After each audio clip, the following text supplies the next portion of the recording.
Au Rwanda, les autorités appellent à consolider l'unité nationale comme fondement de la paix et du développement. Un message lancé dans le district de Rusizi où les responsables ont insisté sur la nécessité de lutter contre toute forme d'idéologie génocidaire.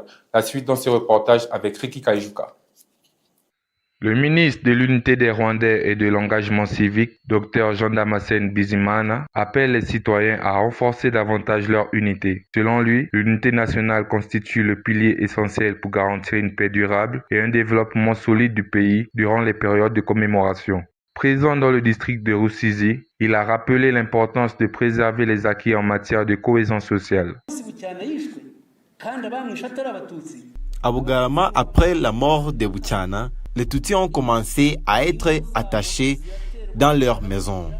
Environ 299 personnes ont fui et se sont réfugiées au diocèse de Cyangugu en février 1994. Ces Tutsis n'avaient pas tué Buchana, mais la haine avait été préparée depuis longtemps. Les Ingotanyi sont venus pour sauver les Rwandais et pour amener l'unité. Nous devons aimer notre pays et continuer à vivre en paix.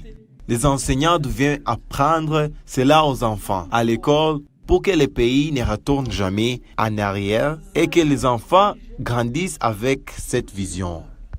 De son côté, le président de l'association Ibuka dans ce district a insisté sur la nécessité de combattre l'idéologie du génocide sous toutes ses formes. Il a souligné que les efforts qui ont permis de mettre fin au génocide doivent continuer à inspirer les générations actuelles. Il y a des forces qui ont arrêté le génocide. Je remercie le gouvernement d'unité des Rwandais qui a fait renaître un nouveau Rwandais et qui a permis à dépasser ce qui s'est passé. Je remercie aussi les soldats du RPA qui ont arrêté le génocide et nous donné les possibilités de reconstruire ces pays et de vivre en paix et en liberté.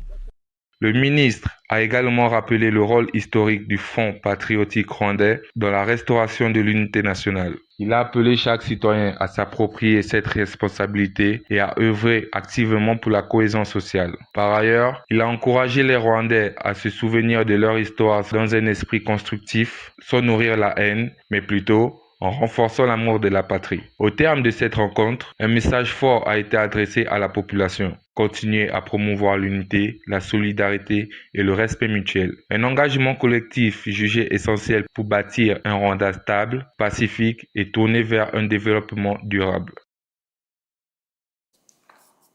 Au Rwanda, la préservation de la mémoire du